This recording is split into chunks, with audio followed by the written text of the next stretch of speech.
Right, we are going to get some reaction now to Manchester City being knocked out of the Club World Cup. Carve Solico, our chief correspondent, is there for us. And Carve, Manchester City, up until a couple of hours ago, looked fairly good in this tournament. What on earth happened out there? Well, it was an absolutely extraordinary game. A game that Manchester City really should have won. I think they had the players to win the game, but I'm not sure they had the right tactics or the right strategy. And they played into Al-Hilal's hands, because the way Al-Hilal want to play a game when they're facing a side as good as Manchester City is to defend deep and hit their opponents on the break. And that is exactly what they did, and they're devastating on the break. City basically spent the whole game camped outside Al-Hilal's penalty area, and when they were unable to break through, Al-Hilal basically hit them on the break. And you have to say, at the end of the day, Al-Hilal deserved their victory. It was an absolute masterclass in attacking football from them, and also a masterclass in defending. And I think it really tells you that Saudi Arabian football is perhaps a little better than people give it credit for. When we talk about Saudi Arabian football, we always talk about money, we always talk about transfers, we always talk about the massive wages that are on offer there as well. But I do think that something is happening in Saudi Arabia. Their football is developing fast, and Al-Hilal so far in this tournament have been unbeaten. And they've come up against sides like Real Madrid. They've beaten Manchester City tonight. And I think now there's a chance that they could make it all the way to the final. Because if you look at the draw, their next game is against Fluminense of Brazil here in Orlando. And then they will face either Chelsea or Palmeiras. And if they get past either of those two sides, then they will be in the final in New York, New Jersey.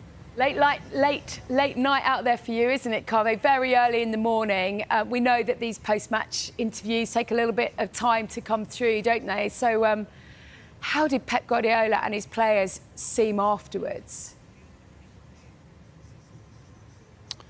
Well, Pep Guardiola was shell-shocked in his news conference. He basically said, we were here to win this tournament. We desperately wanted to win the tournament. We are the defending world champions. We weren't in the US for a holiday. This was not a pre-season training camp. We were taking this competition very, very seriously. And it just looked like Pep Guardiola didn't have an answer to the way Al-Hilal were playing. He made lots of substitutions, made lots of changes. Rodri came on, then he went off. Phil Foden came on, Shirky came on, Mamouche came on, but still the pattern of the game didn't change. Perhaps what Manchester City needed to do is let Al-Hilal have the ball or defend a little bit deeper, because the whole game, exactly the same thing was happening. Manchester City had the ball, they weren't able to break through, and Al-Hilal would hit them on the break. So Pep Guardiola was shell-shocked. He was trying to sort of work out what had happened. And as for the players, we spoke to Bernardo Silva afterwards, and you could tell from his expression, you could tell from the way he was talking that he was very, very frustrated about the way the game had panned out. He simply could not understand why City could not get to grips with the way Al-Hilal were counter-attacking. And he was also very upset about the fact that City had been knocked out of this tournament. He made it very clear. He said, look, this feels on par with being knocked out of the Champions League.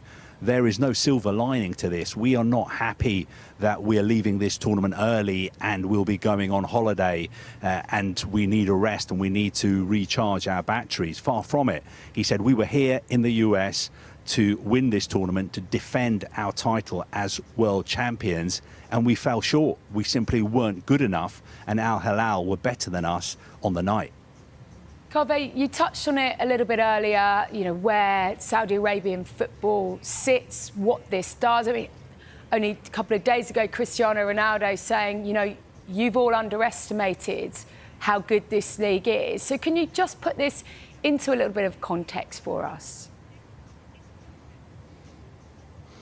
I think it's probably the best result in the history of Asian club football.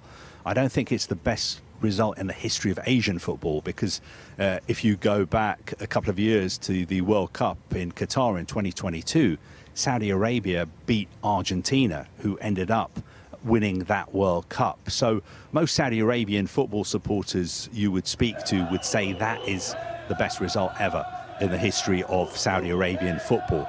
But when it comes to club football, I think this comes very, very close to that win for Saudi Arabia against Argentina. Al-Hilal are arguably the biggest club in Saudi Arabia. Their fans would tell you that they have more supporters than any other side in Saudi Arabia.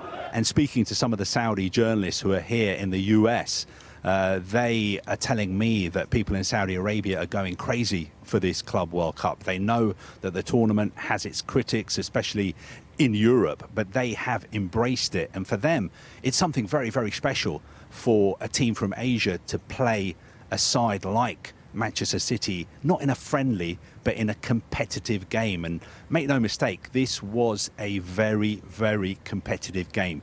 You could tell by the way the players were celebrating the goals. Even when City took an early lead, their players were celebrating like they'd scored a winner in a Premier League game. It means a lot to them. And of course, the way Al-Hilal were celebrating their goals tells you all you need to know about how important this is for them.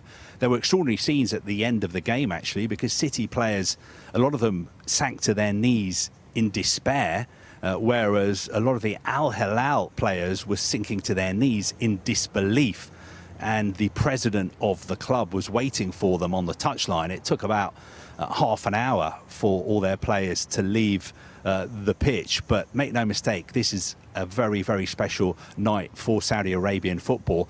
And one of their players, the midfielder Sergei Milenkovic-Savic, we were speaking to him afterwards, and he said to the journalists in the mix zone, he addressed us all, and he said to us, do you remember 2 years ago, you were all criticizing me for going to Saudi Arabia. You were saying that I was only going to Saudi Arabia for the money. Well, are you still criticizing me? Do you still think I only went for the money? Because look how we played tonight. We beat the world champions, Manchester City.